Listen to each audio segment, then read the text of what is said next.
স্বস্তিকের খুনিদের স্কেচ দেখে খুনিদের শনাক্ত করলো গীতা। হ্যাঁ বন্ধুরা, গীতা এলএলবি ধারাবাহিকের আজকের পর্বে ধারাবাহিকের শুরুতে আমরা দেখতে পাই প্রিয়ম্পদা চট্টোপাধ্যায়ের স্বামী মনোজিৎ অঙ্কিতকে ফোন করে জানায়, তুমি বিয়ে করছো কিন্তু একবারও আমাদের নিমন্ত্রণ করনি, তোমার বাবা আতিথেয়তা রাখেনি, কিন্তু আমি সেই ভুল করব না। আমার মেয়ে টিপের বিয়ে, হয়তো ছোটবেলায় ওকে অনেক দেখেছো, আচ্ছা তোমাদের নিমন্ত্রণ করলে সবাই আসবে তো? অঙ্কিত বলে, হ্যাঁ নিশ্চয়ই আসবো। একথা বলেই ফোনটা কেটে দেয়। তখন মেয়েকে এসে জিজ্ঞেস করে কে ফোন করেছিল। অঙ্কিত জানায়, আমার কাকা। বাবা আর কাকার মধ্যে তেমন ভালো সম্পর্ক নেই, এখন ওনাদের বাড়িতে বিয়ের অনুষ্ঠান, তাই আমাদের নিমন্ত্রণ করেছে। মেঘ জিজ্ঞেস করে পাত্রীর নাম কি। অঙ্কিত উত্তর দেয় টিপ। পরের দৃশ্যে আমরা পুলিশ স্টেশনে দেখতে পাই মেঘ এবং অঙ্কিত বড়বাবুর সাথে দেখা করতে যায়। মেঘ বড়বাবুকে জিজ্ঞেস করে, গীতা বৌদির কোনো খোঁজ পেয়েছেন? বড়বাবু বলেন, না এখনো কোনো খোঁজ পাওয়া যায়নি, তবে গীতা আমাদের সাথে কোনো যোগাযোগ করছে না। ও যেখানেই থাকুক না কেন, সুস্থ থাকলে ঠিক আমাদের সাথে যোগাযোগ করতো।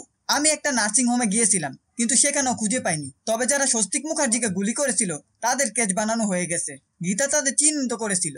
আমার অনুমান যারা মিস্টার মুখার্জিকে শুট করেছিল তারাই গীতাকে আক্রমণ করেছে, কারণ ওরা জেনে গিয়েছিল গীতা ওদেরকে খুঁজে বের করবে। দুটো ঘটনাই ঘটেছে কাবেয়া এবং কিরণকান্তির বাড়ির কাছাকাছি, একে একে দুই করতে বেশি সময় লাগবে না। তখন মেঘ বলে, তাহলে একে একে দুই করতে নিষেধ করেছে কে? গীতা বৌদি অন্তঃসত্ত্বা, যেভাবে হোক ওকে খুঁজে বের করতে হবে। ওর পেটে স্বস্তিক মুখার্জির সন্তান। এরপর মেঘ এবং অঙ্কিত পুলিশ স্টেশন থেকে বেরিয়ে আসে। তখনই প্রিয়ম্পদা চট্টোপাধ্যায় অঙ্কিতকে ফোন করে জানায়, হয়তো মনোজিৎ তোমাকে ফোন করেছিল।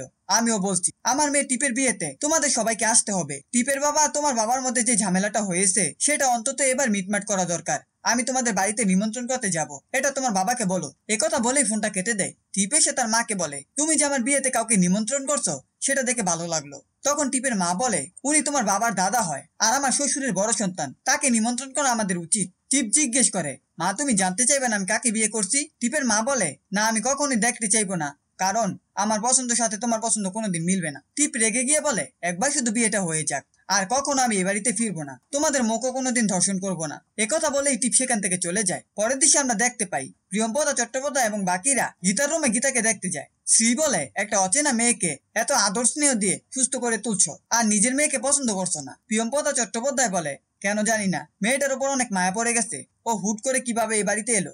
অন্যদিকে আমরা দেখি টিপ মদ খেয়ে বাড়িতে আসে, সঙ্গে ছিল মেহনি ও সুমনা। বাড়িতে ঢুকতে প্রিয়ম্পদা টিপকে জিজ্ঞেস করে, এত রাতে কোথা থেকে এলে? মোহিনী ও সুমনাকে ধমক দিয়ে বলে, তোরাই বল ও কোথায় গিয়েছিল। সুমনা উত্তর দেয়, ওর বয়ফ্রেন্ড পার্টি দিয়েছে, সেখানে গিয়েছিল। তখন টিপ বলে, মাই লাইফ মাই রুলস, আমার লাইফে ইন্টারফেয়ার করা তোমার দরকার নেই, আমি কোথায় যাব কি করব সেটা তোমাকে বলবো না। টিপের মা রেগে গিয়ে টিপকে কষে চর মারে। তখন গীতা এসে বলে, ওকে মারছেন কেন? গীতাকে দেখে টিপ বলে, তুমি বাইরের একটা আশ্রিতার সামনে আমাকে মারছো, একবার শুধু বিয়েটা হয়ে যাক, কোনোদিন এ বাড়িতে আসবো না, কারো মুখ দেখবো না। এদিকে টিপের মা টিপের হবু জামাইকে ফোন করে বলে, দুদিন পর তোমাদের বিয়ে, আর এখন গলা অব্দি মদ খেয়ে বাড়িতে আসছে, বিয়ের পর সংসার করবে কিভাবে? তখন টিপ ফোনটা তার মায়ের কাছ থেকে নিয়ে ফেলে দেয়। গীতা ফোনটা তুলে নিয়ে বলে, আপনি তো এবারই জামাই, কিছু মনে করবেন না, এখানে সবকিছু ঠিক আছে।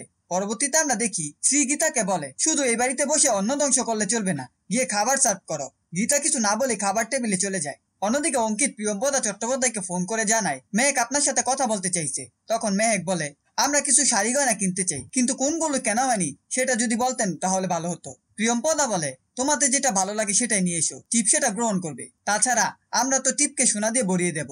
শেষ দৃশ্যে দেখি গীতা এসে প্রিয়ম্পদাকে খাবার টেবিলে যেতে বলে। প্রিয়ম্পদা জিজ্ঞেস করে, তোমার কি সত্যি কিছু মনে নেই? তোমার নাম কি, বাড়ি কোথায়, তোমার পরিবারে কে কে আছে?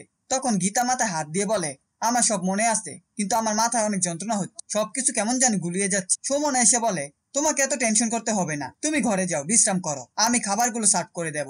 এই ছিল গীতা এলএলবি ধারাবাহিকের আজকের আপডেট। ভিডিওটি ভালো লাগলে চ্যানেলটিকে সাবস্ক্রাইব করে পাশে থাকা বেল আইকনটি অন করে দিন, আর আপনাদের মূল্যবান কমেন্ট করতে ভুলবেন না।